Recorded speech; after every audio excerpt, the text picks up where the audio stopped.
Hello everyone. आज हम बात करेंगे बॉन्ड एंगल के बारे में। तो चलिए सबसे पहले बॉन्ड एंगल की डेफिनेशन देख लेते हैं कि डेफिनेशन क्या होती है।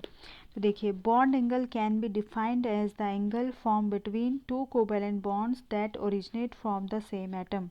मतलब कि दो बॉन्ड के बीच में जो एंगल बनता है वही हमारा क्या कहलाता है, बॉन्ड एंगल कहलाता है। अब सेकेंड पॉइंट है, bond angle is expressed in degree and can be experimentally determined by X-ray refraction method and spectroscopic method. जो बॉन्ड एंगल है उसको हम किस में एक्सप्रेस करते हैं, डिग्री में। ठीक है, डिग्री में एक्सप्रेस करते हैं। और हम इसको डिटरमाइन कैसे कर सकते हैं, हम पता कैसे लगा सकते हैं कि किसी भी दो बॉन्ड के बीच में कितना बॉन्ड एंगल है। ठीक, किसी भी मॉलिक्यूल में कितना बॉन्ड एंगल है ये हम पता कैसे लगा सकते हैं। तो देखिए, इसके लिए दो मेथड है। एक तो है एक्सरे डिफ्रैक्शन मेथड और दूसरी है स्पेक्ट्रोस्कोपिक मेथड। तो इन दो मेथड्स के थ्रू हम पता लगा सकते हैं कि किसी भी मॉलिक्यूल में कितना बॉन्ड एंगल है। ठीक, थर्ड पॉइंट क्या है कि the shape of the molecules depend on bond angle. किसी भी मॉलिक्यूल का जो शेप होता है वो बॉन्ड एंगल पर क्या करता है, डिपेंड करता है। जैसे फॉर एग्जांपल के लिए देखिए, यहाँ पे मैंने वाटर को मॉलिक्यूल बनाया है।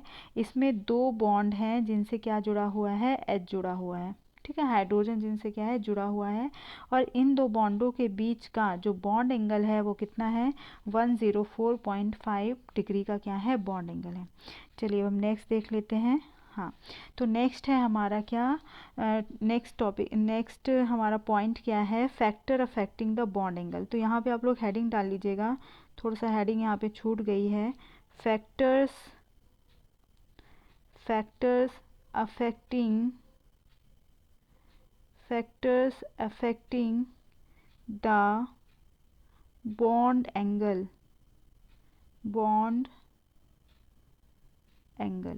ठीक है, factors affecting the bond angles. तो देखिए, पहला कौन कौन से फैक्टर्स हैं जो बॉन्ड एंगल को क्या करते हैं, इफेक्ट करते हैं। तो देखिए, पहला फैक्टर है हमारा क्या, टाइप ऑफ हाइब्रिडाइजेशन। हाइब्रिडाइजेशन का जो टाइप है वो बॉन्ड एंगल को क्या करता है, इफेक्ट करता है। ठीक, अब कैसे इफेक्ट करता है, तो देखिए, greater the S character greater is the bond angle. जैसे जैसे एस कैरेक्टर क्या होगा, इंक्रीज होगा, तो बॉन्ड एंगल भी हमारा क्या होगा, इंक्रीज होगा। अब यहाँ पर हम देखते हैं कि यहाँ पर देखिए तीन मॉलिक्यूल बनाए हैं मैंने। एक तो है मीथेन CH4, दूसरा है BF3 और तीसरा है BeF2। ठीक, अब मीथेन में जो हाइब्रिडाइजेशन होता है तो वो कौन सा हाइब्रिडाइजेशन होता है, sp3 हाइब्रिडाइजेशन। BF3 में कौन सा हाइब्रिडाइजेशन होता है, sp2। और BeF2 में कौन सा हाइब्रिडाइजेशन होता है, sp हाइब्रिडाइजेशन।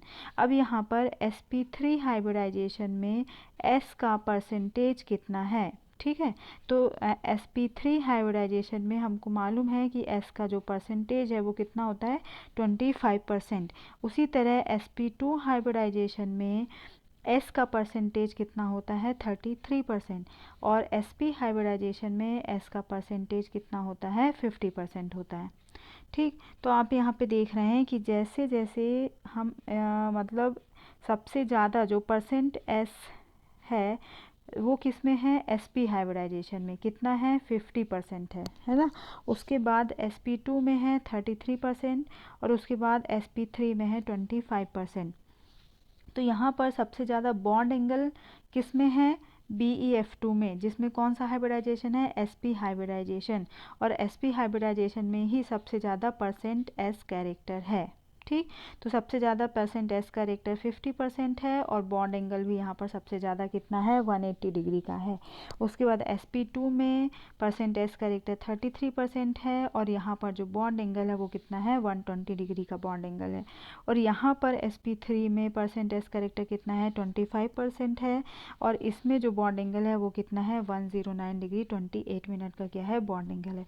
तो यहाँ पर हम देख रहे हैं कि जिसमें सबसे ज़्यादा s कैरेक्टर है उसमें ही सबसे ज़्यादा क्या है, बॉन्ड एंगल है। ठीक, तो यहाँ पर ये हो गया क्या, टाइप ऑफ हाइब्रिडाइजेशन। अब नेक्स्ट हम फैक्टर देख लेते हैं। तो नेक्स्ट फैक्टर है lone pair repulsion, lone pair electron repulsion. ठीक है, तो जो लोन पेयर सेंट्रल एटम में क्या होते हैं, प्रेजेंट होते हैं, तो वो लोन पेयर भी क्या करते हैं, बॉन्ड एंगल को इफ़ेक्ट करते हैं। अब कैसे इफ़ेक्ट करते हैं, तो देखिए, बॉन्ड लोन पेयर इलेक्ट्रॉन के बीच में रिपल्सन क्या होता है, सबसे ज़्यादा होता है। फिर लोन पेयर बॉन्ड पेयर के बीच में रिपल्सन होता है। और फिर किस में रिपल्सन होता है ज़्यादा, बॉन्ड पेयर के बीच में रिपल्सन होता है। ठीक, तो सबसे ज़्यादा रिपल्सन लोन पेयर इलेक्ट्रॉन के बीच में, उससे कम किस में, lone pair bond pair electron के बीच में, और सबसे कम किस में, बॉन्ड पेयर इलेक्ट्रॉन के बीच में क्या होता है, रिपल्सन होता है। अब देखिए यहाँ पर 3 मॉलिक्यूल बनाए हैं, कौन कौन से, एक तो मीथेन है, दूसरा है अमोनिया NH3, ठीक है, और तीसरा है क्या, वाटर मॉलिक्यूल H2O। तो यहाँ पर देखिए कि मीथेन में कोई भी लोन पेयर नहीं है, और यहाँ पर अमोनिया में एक लोन पेयर है ना, नाइट्रोजन के ऊपर यहाँ पर एक लोन पेयर है, अमोनिया में यहाँ पर ये एक लोन पेयर है। और वाटर मॉलिक्यूल में कितने लोन पेयर हैं, यहाँ पर 2 लोन पेयर हैं, ये लोन पेयर और एक ये लोन पेयर। तो वाटर मॉलिक्यूल में कितने लोन पेयर हैं, 2 लोन पेयर हैं। अब इन तीनों में ही जो हाइब्रिडाइजेशन है वो क्या होता है, sp3 हाइब्रिडाइजेशन, तीनों में ही सेम हाइब्रिडाइजेशन है। ठीक, अब तीनों का हम बॉन्ड एंगल देख लेते हैं, तो तीनों का जो बॉन्ड एंगल है वो डिफरेंट है। तो देखिए CH4 मीथेन में जो बॉन्ड एंगल है वो कितना है, 109 डिग्री 28 मिनट का, और जो अमोनिया है वहाँ पे बॉन्ड एंगल कितना है, अमोनिया में 107 डिग्री, और जो वाटर मॉलिक्यूल है उसमें कितना है बॉन्ड एंगल, 104 डिग्री। तो देखिए यहाँ पर जैसे जैसे लोन पेयर बढ़ रहे हैं तो बॉन्ड एंगल क्या हो रहा है, कम हो रहा है। मीथेन में एक भी लोन पेयर नहीं है तो बॉन्ड एंगल सबसे ज़्यादा है, जबकि अमोनिया में एक लोन पेयर है तो बॉन्ड एंगल यहाँ पर देखिए कम हो गया है, 107 डिग्री। क्यों कम हो गया है, क्योंकि देखिए यहाँ पर ये जो लोन पेयर इलेक्ट्रॉन है वो क्या कर रहे हैं, यहाँ से रिपल्सन कर रहे हैं। ठीक है, लोन पेयर बॉन्ड पेयर के बीच में यहाँ पर क्या हो रहा है, रिपल्सन हो रहा है। वहीं पर अगर हम वाटर मॉलिक्यूल में देखें तो यहाँ पर 2 लोन पेयर हैं, तो इन 2 लोन पेयर है, तो 2 लोन पेयर होने से यहाँ पर लोन पेयर के बीच में भी क्या हो रहा है, रिपल्सन हो रहा है। ठीक है, लोन पेयर के बीच में भी यहाँ पर क्या हो रहा है, रिपल्सन हो रहा है। और साथ में ही यहाँ पर लोन पेयर बॉन्ड पेयर के बीच में रिपल्सन हो रहा है। ठीक है, तो यहाँ पर रिपल्सन जो वाटर मॉलिक्यूल के केस में है वो क्या है, ज़्यादा है, तो इसलिए यहाँ पर जो बॉन्ड एंगल है वो क्या हो गया है, और भी कम हो गया है। ठीक है, 104 डिग्री का, जबकि तीनों में हाइब्रिडाइजेशन सेम है। ठीक है, तो बॉन्ड एंगल भी सेम होना चाहिए, पर ऐसा नहीं है, क्योंकि यहाँ पर lone pair bond pair lone pair क्या है, रिपल्सन हो रहा है। ठीक, तो ये पॉइंट समझ में आ गया होगा, लोन पेयर रिपल्सन। ठीक, अब हम नेक्स्ट पॉइंट देख लेते हैं। तो देखिए नेक्स्ट पॉइंट है हमारा इलेक्ट्रोनेगेटिविटी। अब इलेक्ट्रोनेगेटिविटी कैसे बॉन्ड एंगल को इफेक्ट करती है तो वो हम देख लेते हैं। तो देखिए यहाँ पर इलेक्ट्रोनेगेटिविटी डायरेक्टली प्रोपोर्शनल है किसके, बॉन्ड एंगल के, मतलब कि इलेक्ट्रोनेगेटिविटी बढ़ेगी तो बॉन्ड एंगल भी बढ़ेगा, और इलेक्ट्रोनेगेटिविटी कम होगी तो बॉन्ड एंगल भी क्या होगा, कम होगा। ठीक, अब क्या है, तो देखिए down the group size increases, electronegativity decreases. ठीक है, मतलब कि जब हम पीरियोडिक टेबल में ऊपर से नीचे जाते हैं किसी भी ग्रुप में, तो हमारा जो एटॉमिक साइज़ है, एटम का साइज़ है वो क्या होते जाता है, बढ़ते जाता है। ठीक है, इंक्रीज़ होते जाता है, और जो इलेक्ट्रोनेगेटिविटी है वो ऊपर से नीचे जाने पर क्या होती है, डिक्रीज़ होती है। ठीक है, साइज इंक्रीज होता है एटम का, लेकिन इलेक्ट्रोनेगेटिविटी क्या होती है, डिक्रीज होती है।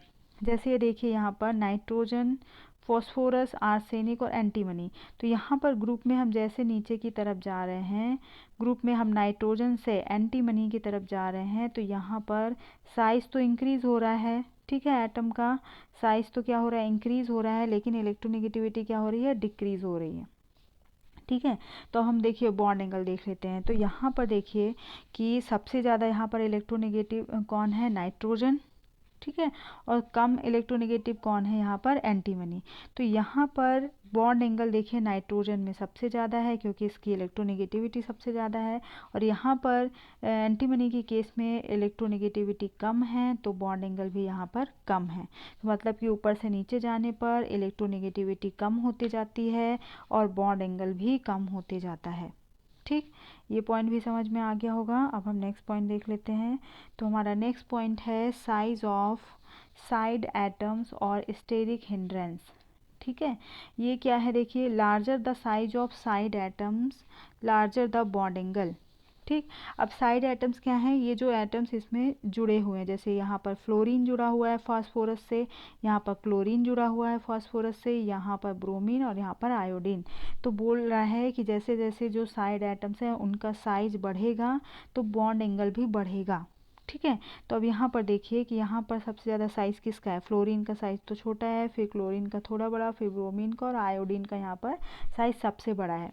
ठीक, तो मतलब कि यहाँ पर बॉन्ड एंगल सबसे ज़्यादा किस में होगा, किसके केस में होगा, Pi3 के केस में बॉन्ड एंगल ज़्यादा होगा, क्योंकि यहाँ पर जो आयोडीन जुड़ा हुआ है इसका साइज़ सबसे बड़ा है और इसका फ्लोरीन का साइज़ छोटा है। तो यहाँ पर बॉन्ड एंगल क्या होगा, कम होगा, और यहाँ पर बॉन्ड एंगल क्या होगा, Pi3 के केस में सबसे ज़्यादा होगा।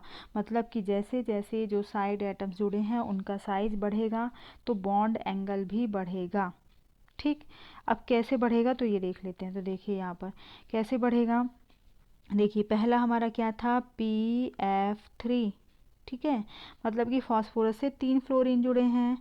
ठीक, फिर दूसरा क्या था हमारा, PCl3, तो यहाँ पर 3 क्लोरीन, 3 ब्रोमीन और 3 आयोडीन। अब यहाँ पर देखिए फ्लोरीन का साइज क्या है, छोटा है ना, फ्लोरीन का साइज़ क्या है, छोटा है, तो यहाँ पर इन फ्लोरीन के बीच में जो रिपल्सन है वो क्या है, कम है। अब क्लोरीन का साइज़ फ्लोरीन से थोड़ा बड़ा है, तो यहाँ पर रिपल्सन थोड़ा सा क्या हो जाएगा, बढ़ जाएगा। ठीक है, क्योंकि इनको ज़्यादा क्या चाहिए, स्पेस चाहिए अपने आप को रखने के लिए। ठीक है, और ब्रोमीन के केस में साइज़ और ज़्यादा बढ़ जाएगा। ठीक, और आयोडीन के केस में साइज़ और ज़्यादा बढ़ जाएगा। तो इनके बीच में साइज़ ज़्यादा बढ़ने से और स्पेस कम होने से क्या होता है, रिपल्सन क्या होता है, ज़्यादा होता है।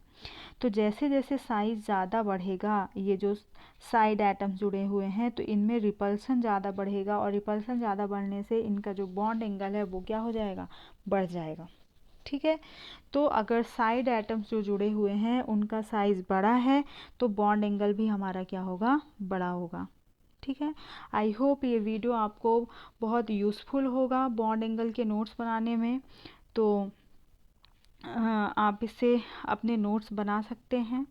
ठीक, अगर आप भी चैनल में नए हैं तो वे चैनल को सब्सक्राइब कर लीजिए, ताकि मैं जो भी इसमें नोट्स डालूँगी वो आपको नोटिफिकेशन मिल जाएगा।